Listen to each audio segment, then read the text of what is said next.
Ayo para murid dan santri, ini khusus untuk murid dan santri. Video ini diberi judul oleh guru Baburiat tahun 15 Tritunggak atau 1957 Jawa atau tahun 2023 Masehi. Video ini khusus untuk bagi murid dan santri, namun juga bagi para pemirsa boleh menyimak, boleh mengikuti, karena ini khusus bagi keluarga santri ya. Para pemirsa diajarkan, dimatangkan lagi, diulas tentang ibadah atau ritual Baburiat. Para murid dan santri sudah diberitahu dan sudah dibekali kitab, kadang ada yang tidak dibaca pun juga kadang lupa. Namun bagi murid santri yang sudah setahun lebih, rata-rata semua sudah mempunyai pemahaman dan mempunyai kewajiban.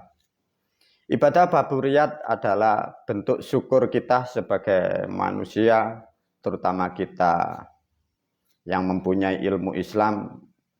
Kita berkewajiban untuk melakukan bentuk syukur.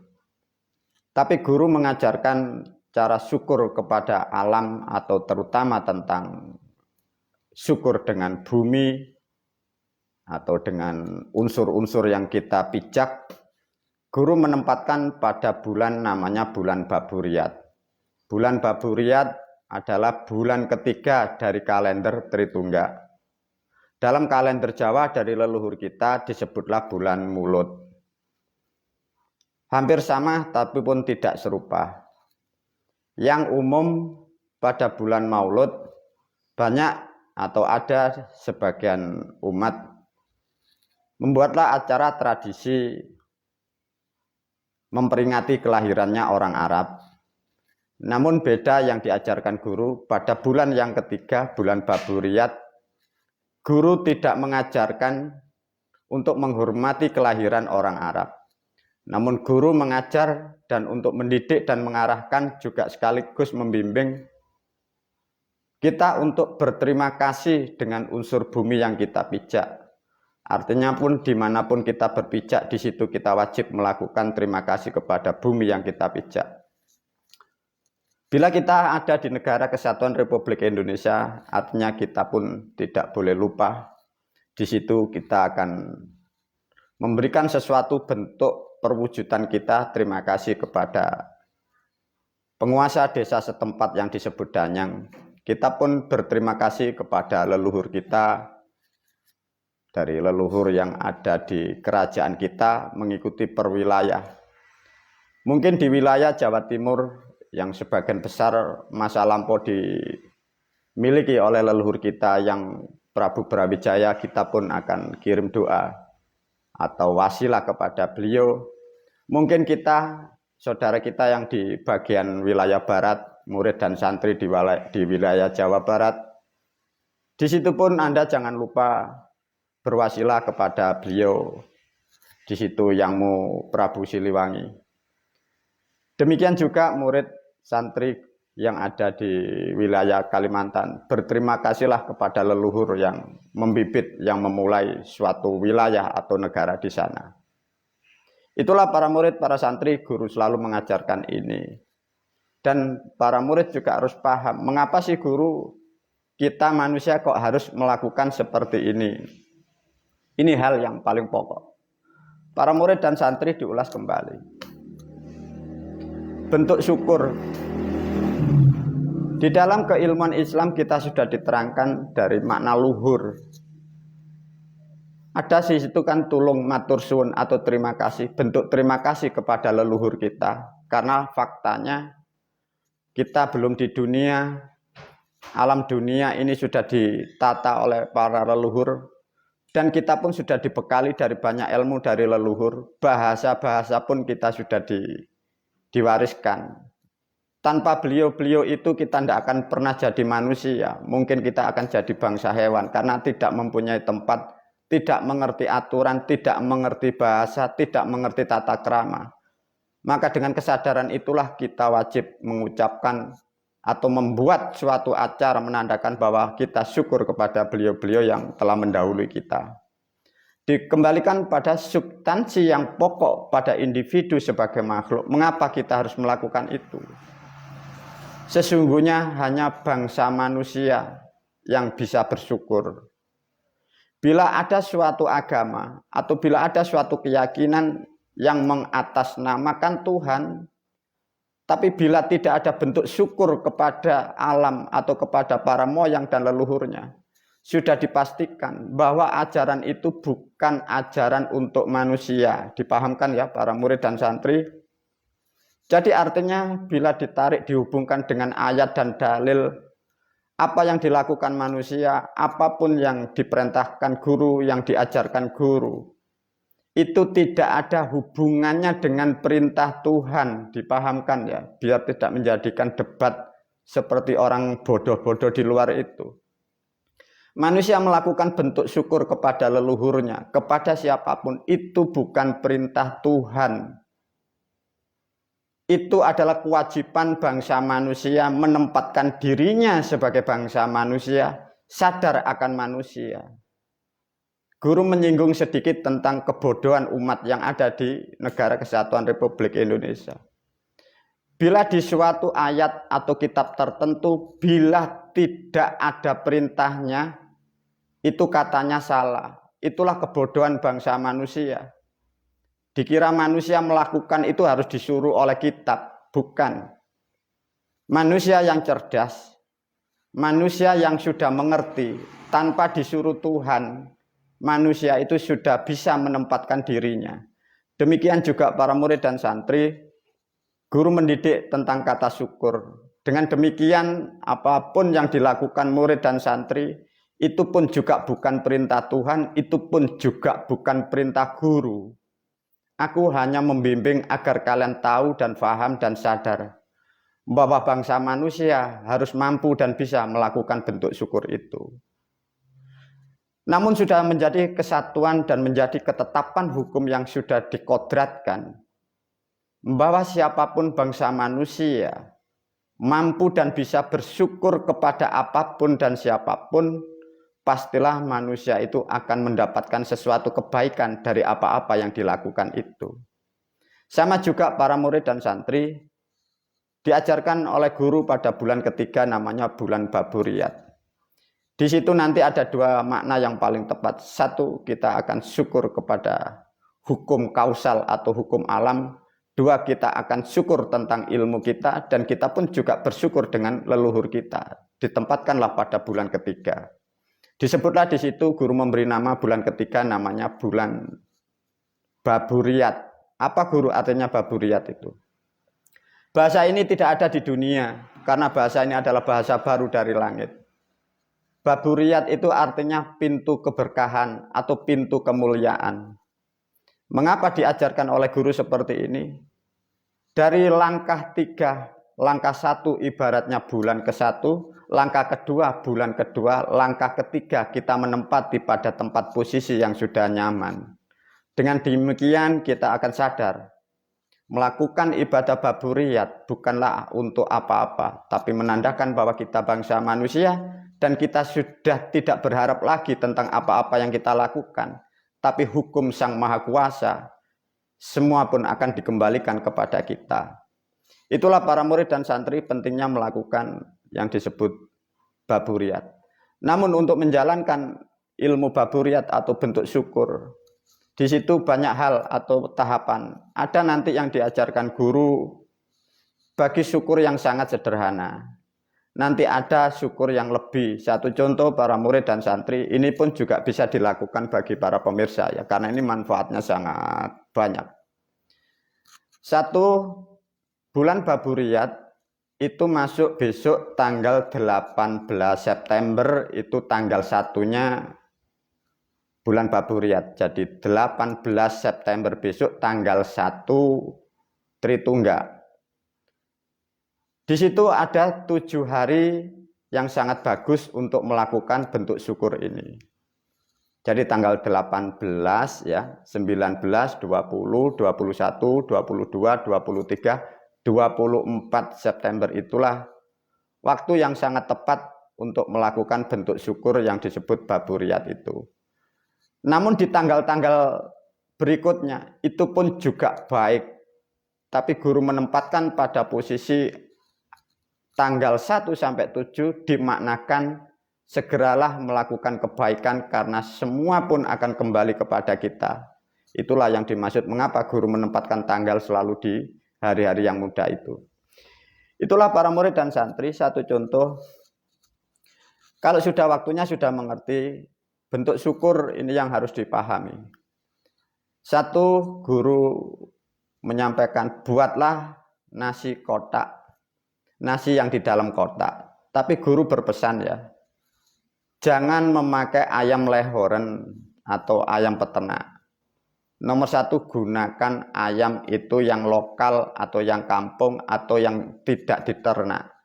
Karena di situ mengandung nilai-nilai zat atau energi yang sangat kuat sehingga sangat bermanfaat untuk spirit atau nilai-nilai yang dibutuhkan tubuh manusia. Namun nanti bila tidak ada ayam lokal, untuk nasi yang kotak itu bisa diisi dengan ikannya itu ikan laut atau air tawar, bisa bandeng, bisa apapun. Tapi yang tidak dibolehkan satu, ikan dumbo sudah dilarang oleh guru, tidak boleh. Ikan bandeng boleh, mujair boleh, gurami boleh. Nah, untuk menu masakan, untuk bumbunya boleh dimasak apapun boleh, Bali boleh, kari boleh, itu bumbunya. Namun ada aturan yang sangat dipahami dan harus dimengerti ya. Bila si murid waktunya tidak ada atau ekonominya belum mampu, guru menyampaikan minimal buatlah 13 kotak. Ya. Itu isinya seperti itu. Ikannya tadi ikan air tawar atau ikan air laut.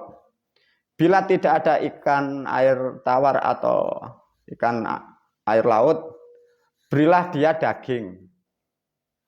Daging yang bagus itu memang sapi, tapi kerbau boleh, daging kambing boleh.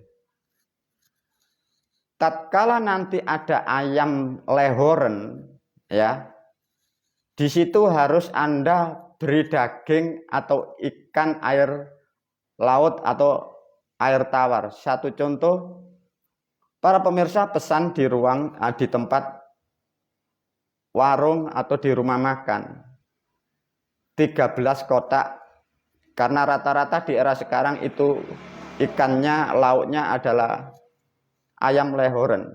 Maka di situ tambahkan satu iris daging sudah cukup. Atau juga bisa diokulasi ditambahkan ikan air tawar atau ikan asin. Ikan air asin itu bisa ya. Jadi jangan sekali-kali hanya tunggal ayam lehoren, tidak bisa ya. Tapi kalau sudah ada dagingnya atau sudah ada ikan air tawar atau asin, ini dikasih lauk pauk ayam lehoren boleh ya, itu rumusnya. Namun dari jumlah kotak yang 13 itu, yang 12 harus dibagikan kepada orang lain. Yang satu buat apa guru? Seperti biasanya guru menyampaikan para murid dan santri. Yang satu buat bentuk syukur kita, bahasa Jawanya, bahasa keilmuan spiritualnya, itu untuk sesaji yang di rumah, atau ditaruh di meja, atau di tempat ibadah. Nah, di situ nanti ada campuran atau hal-hal yang dibutuhkan seperti dupa, seperti kembang, atau air, atau wedang kopi, atau air wedang gula. Itu nanti tambahan.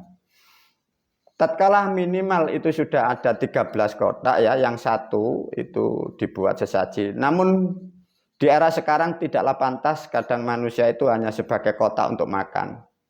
Bisa digenapi dengan buah-buahan dan juga jajan-jajan atau roti yang ada di era sekarang.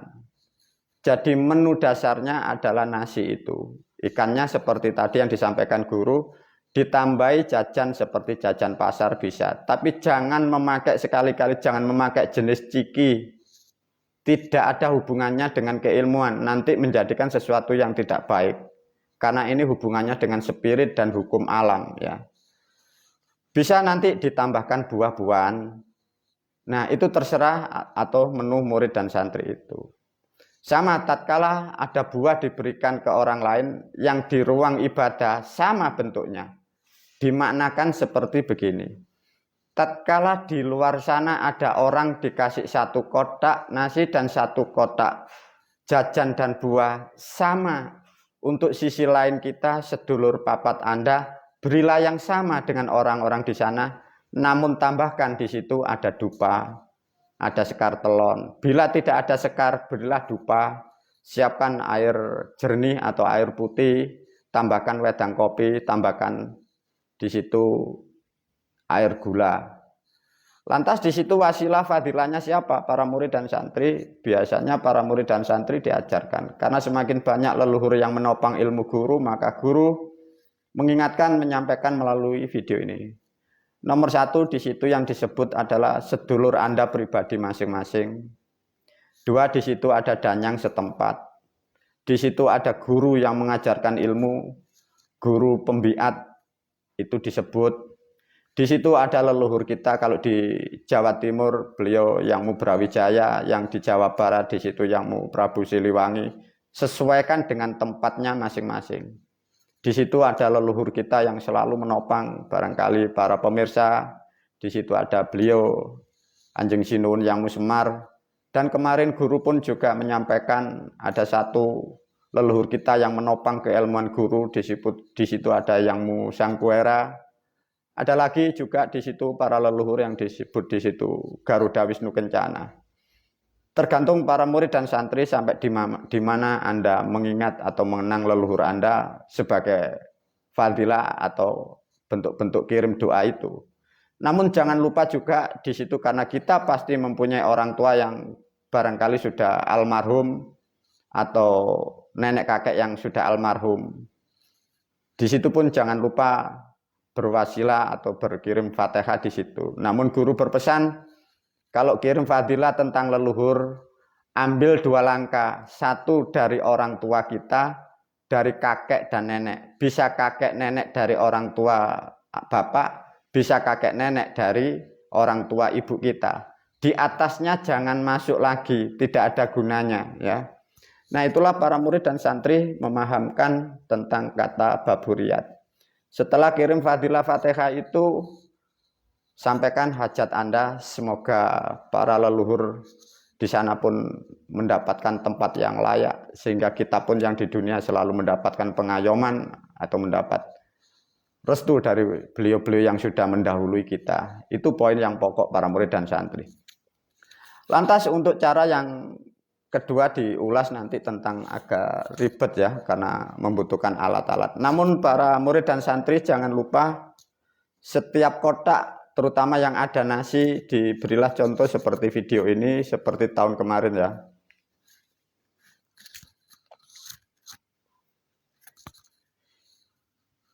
Para murid dan santri usahakan setiap melakukan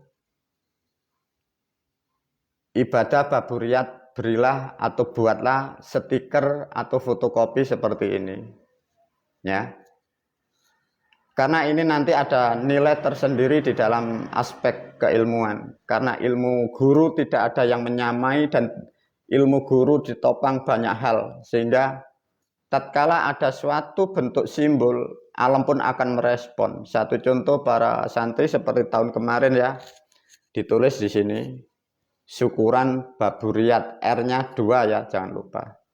Di sini jangan lupa, di sini ada asma guru yang penting di sini. Lah baru setelah dari nama guru di sini, disinilah nama keluarga Anda ditulis. Bisa nama toko Anda ditulis.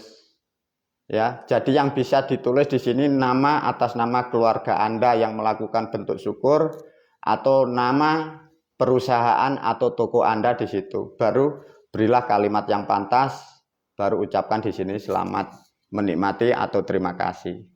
Ini bisa Anda buat stiker atau buat fotokopi, baru ditempel di kotak yang dibagikan kepada orang lain. Terutama kotak yang isinya nasi. Untuk buah dikasih itu pun juga bagus, tidak dikasih pun tidak masalah. Itulah para murid dan santri, tolong dipahami karena ini sesuatu hal yang akan kita jalankan setiap tahun sekali dalam bulan ketiga, bulan Baburiyat.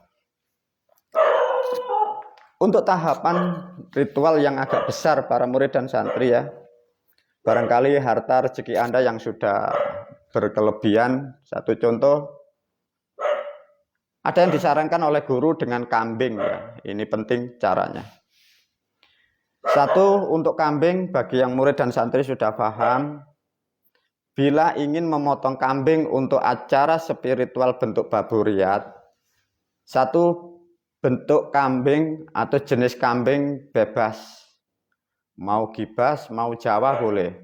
Tapi biasanya kambing yang dari Jawa itu yoninya atau daya energinya itu sangat besar.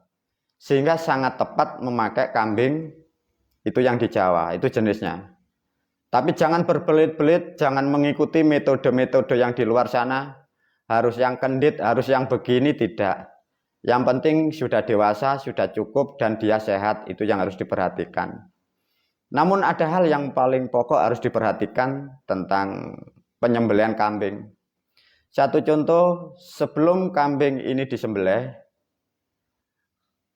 berilah bebet di perutnya kain bisa warna putih atau warna hitam. Ya. Ambillah kain itu, belilah kain itu 1 meter persegi, ditaruh di perutnya, dilingkarkan begini. Diikatkan, nah di situ. Nah, setelah ada kain itu boleh dikasihkan air kembang atau sekar wangi, dioles-olesin atau dimandikan, atau cukup disiram kakinya dan sebagian kepalanya. Mungkin juga bisa disiram air dulu atau dimandikan dengan air kembang wangi. Setelah kering baru dibungkuslah dengan kain yang 1 meter tadi itu. Warnanya pilih hitam dan putih itu. Nah, itulah yang harus diperhatikan para murid dan santri tentang kain. Nah, kain itu nanti yang putih atau yang hitam itu nanti dipakai sebagai alas di dalam tanah untuk meletakkan atau menaruh kepala kambing itu. Itu caranya seperti itu para murid dan santri. Mengapa ini harus diajarkan oleh guru? Agar kalian para murid dan santri melakukan bentuk ibadah syukur, jangan sampai salah, jangan sampai terkena dosa, jangan sampai terkena karma, dan jangan sampai terpelosok seperti agama kita yang kemarin, menyembelih hewan yang tidak ada aturannya, tidak akan pernah ada konsepnya. Sehingga pelakunya dan yang berkorban semua pun akan mendapat balasan sesuai apa perbuatannya. Namun untuk menyembelih kambing sudah diajarkan oleh guru dengan caranya seperti di video yang kemarin-kemarin. Itulah yang paling penting para murid dan santri. Untuk menanam kepala kambing itu bebas, di sebelah kiri rumah, di belakang boleh, di depan boleh, tapi hindari dari jalan yang dilalui manusia. Itu poin-poin yang pokok.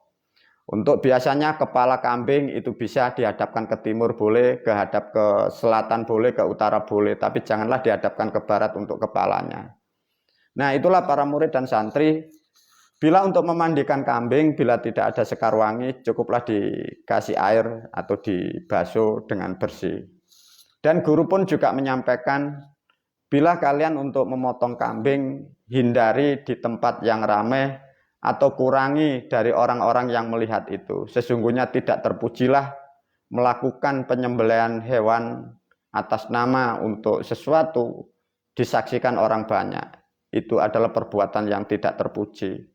Dengan demikian apa yang disampaikan guru semoga sangat bermanfaat, sehingga hewan yang kita sembelih, hewan yang disembelih para murid dan umat ke depan hewan itu pun mendapatkan keberkahan, dia mendapatkan tempat yang layak sebagai tempatnya, dan sebagai manusia yang melakukan ibadah itu, dia pun mendapatkan kemuliaan. Disitulah terjadinya siklus yang sangat indah, perjalanan evolusi, perjalanan inkarnasi, antara hewan yang diamalkan tubuhnya dengan manusia yang mengamalkan. Kedua-duanya dalam mengatur siklus dalam keberkahan atas nama Tuhan. Itulah para murid dan santri tentang sedikit ulasan baburiat dengan kambing. Namun bila diteruskan nanti barangkali di era sekarang, tahun sekarang kalian mampu sudah melakukan bentuk ibadah kambing atau ritual potong kambing. Untuk di acara tumpeng tidak boleh ditinggal namanya ayam, ya. Tetap ayamnya jago, artinya ada tumpengnya. Artinya para murid dan santri, tatkala ada kambing kalian bentuk makanan, mau gulai, mau sate, mau apapun boleh. Tapi jangan lupa di situ kalian harus ada tumpengnya, ya. Itu rumusnya, ada tumpeng sebagai perwakilan dari ayam, baru kambing. Barangkali kelak kambing ini sudah kalian lakukan berkali-kali sering, Anda ingin melakukan penyembelihan sapi atau kerbau. Untuk kambing ini tidak boleh ditinggal ya. Jadi ada tangganya. Satu contoh, tangga pertama ayam tidak boleh ditinggal, kambing tidak boleh ditinggal, baru di sini sapi atau kerbau boleh. Jadi tahapannya seperti itu. Itu nanti hasilnya para murid dan santri sangat membawa berkah kepada manusia itu yang melakukan bentuk syukur itu. Dan unsur-unsur bumi pun akan menjadikan sesuatu pertumbuhan kehidupan ruh-ruh yang akan membawa berkah kepada manusia yang menempati di atasnya. Semoga video ini mampu mencerahkan khususnya murid dan santri, dan juga para pemirsa boleh melakukan hal seperti itu. Semoga apa yang aku ajarkan kepada murid dan santri dan kepada publik bermanfaatlah kehidupanmu, bermanfaatlah apa yang aku lakukan ini. Semoga apapun akan terbalas sesuai apa yang Anda lakukan. Wabillahi taufiq wal hidayah wa ridha wal inayah. Assalamualaikum warahmatullahi wabarakatuh.